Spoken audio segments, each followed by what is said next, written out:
The hotel manager's hand was shaking when he knocked on the door of Suite 1847 at 11:32 p.m., and he stood in the hallway for a full 10 seconds before knocking again, harder this time, because he knew what he was about to do would either save his job or end it. And there was no middle ground when Frank Sinatra was involved. The door opened, and Sinatra stood there in a white undershirt and slacks, no shoes, hair disheveled, a glass of bourbon in one hand, and the expression on his face said he'd been expecting this conversation, but had hoped it wouldn't come tonight.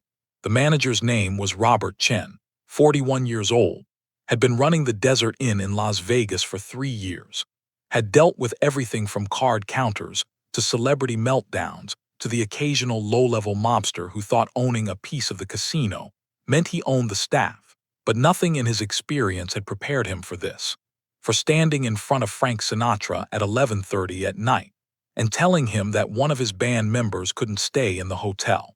"Mr. Sinatra, I'm very sorry to disturb you," Chen began, and his voice came out steadier than he felt, which was something. Sinatra stepped aside without a word, gestured for Chen to come in, and Chen walked into the suite. Massive living room, floor-to-ceiling windows overlooking the Strip, baby grand piano in the corner, bottles lined up on the bar like soldiers, and Sinatra closed the door behind him with a soft click that sounded louder than it should have. "What's the problem?" Sinatra asked, and he didn't sit down, didn't offer Chen a seat, just stood there with his bourbon waiting. Chen took a breath.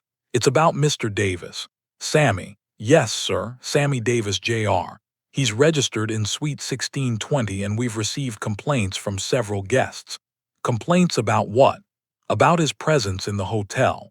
Sinatra set his drink down on the bar very carefully, very slowly, and Chen felt his stomach drop because he knew that kind of careful meant something bad was coming.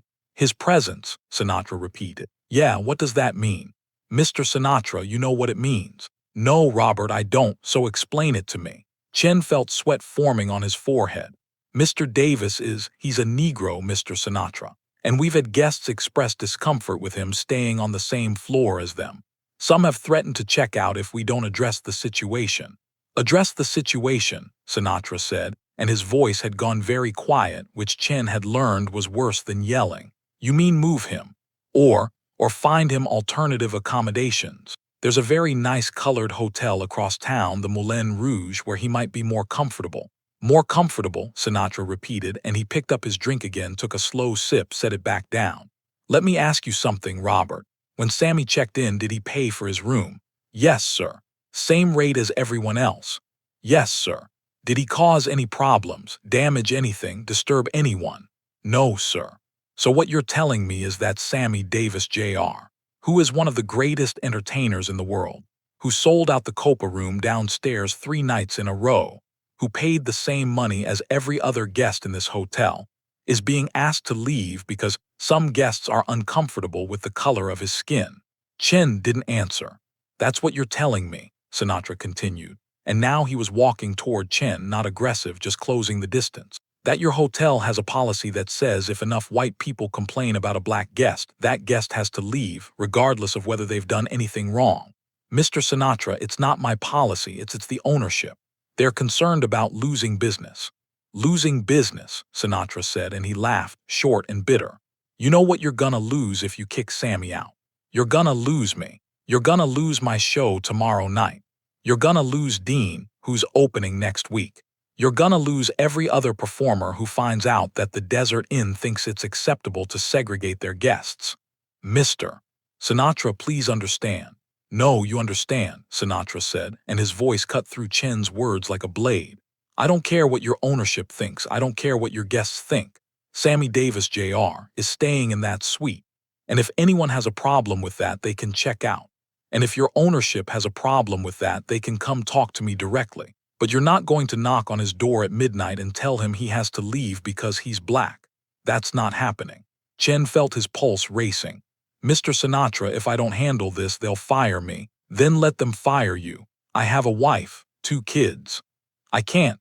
"Then you tell your ownership that Frank Sinatra said if they fire you for refusing to enforce their racist policy, I'll make sure every newspaper in the country knows about it. I'll make sure everyone knows that the Desert Inn kicked out Sammy Davis Jr. for being black, and we'll see how much business they lose then." Chen stood there, frozen, because he'd come here expecting resistance, maybe even anger, but he hadn't expected this, hadn't expected Sinatra to put his own career on the line for someone else. "Mr. Sinatra, I don't know what to say." "You don't have to say anything. You just have to go back downstairs and tell whoever sent you up here that Sammy Davis Jr. is staying. And if any guests have a problem with that, you comp their rooms and send them to the Sands. I'll cover it." "You'll cover it?" "Yeah, out of my pocket. Whatever it costs to make those bigots happy, I'll pay it, but Sammy stays." Chen nodded slowly. Okay, I'll tell them." He turned to leave, but Sinatra's voice stopped him. "Robert." Chen turned back. "One more thing, you ever come to my door again with this kind of bullshit, I won't be this polite, you understand?" "Yes, sir." "Good, now get out." Chen left. The door closed behind him. He stood in the hallway for a moment, breathing hard, trying to process what had just happened. Then he took the elevator down to the lobby and walked into the general manager's office, where 3 men in expensive suits were waiting: the casino owner, the operations director, and a lawyer whose name Chen didn't know. "Well," the owner asked, "did he agree to talk to Davis?"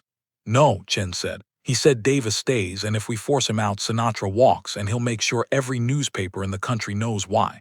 The owner's face went red. "He can't do that." "He can," the lawyer said quietly, "and he will. Frank Sinatra doesn't bluff. So what are we supposed to do? We have 8 guests threatening to check out." "Comp their rooms," Chen said. "Sinatra said he'd pay for it." "He said what?" "He said he'd cover the cost. Whatever it takes to make them happy, but Davis stays."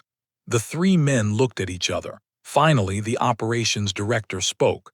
"How much would it cost to comp 8 rooms for one night?" The lawyer did the math. "About $1,200. Sinatra's willing to pay $1,200 to keep Davis in the hotel." That's what he said. The owner leaned back in his chair. "Fine, comp the rooms. Move those guests to the Sands, send Sinatra the bill. And Davis stays." Chen left the office, went to the front desk, handled the room transfers, sent the 8 complaining guests to the Sands with vouchers and apologies. By 1:30 a.m. it was done.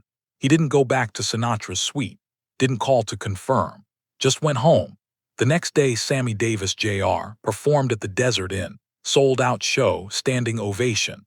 When he came off stage, Sinatra was waiting in the wings. "How was the room?" Sinatra asked. Sammy looked confused. "The room, it was fine." "Why?"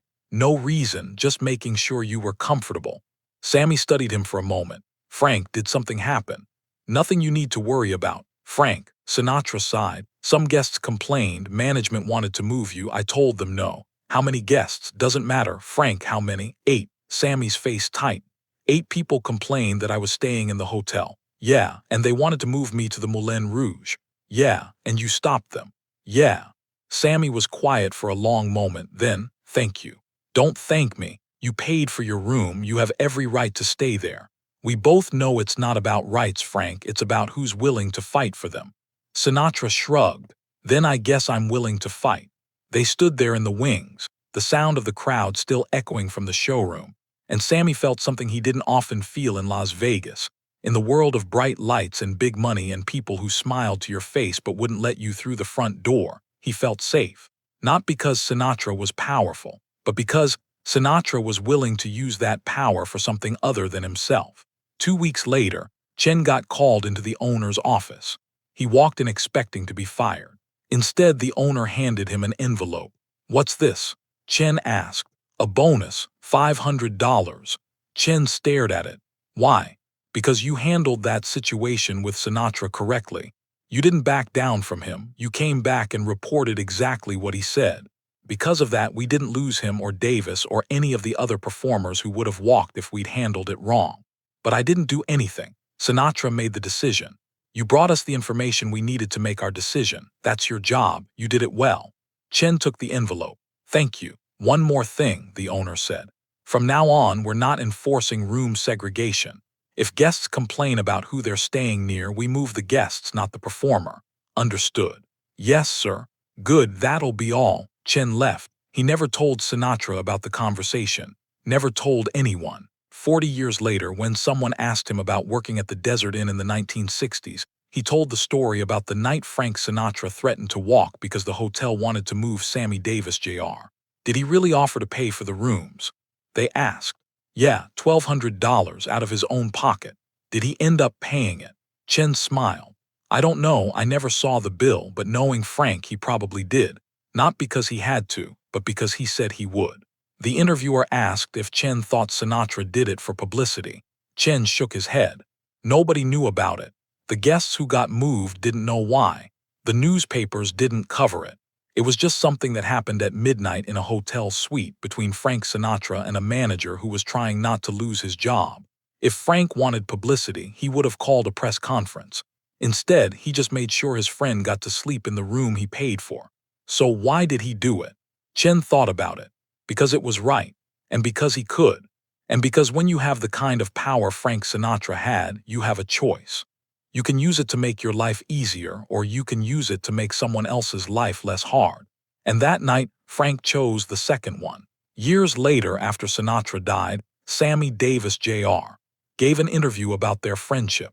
The interviewer asked if there was a moment when Sammy realized Frank was more than just a friend, more than just a colleague.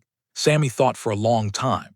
There were a lot of moments, he said finally, but there was one night in Vegas, early 60s. I was staying at a hotel and Frank stopped them from moving me to the colored hotel across town. I didn't know about it until after it happened. He didn't tell me, didn't make a big deal out of it, just handled it. How did you find out? The manager told me years later, said Frank threatened to walk, to take everyone with him, to go to the newspapers, all because some guests didn't want to stay on the same floor as me. And that surprised you. Sammy smiled sadly. What surprised me was that he did it without telling me, because if he'd told me, I would have felt grateful.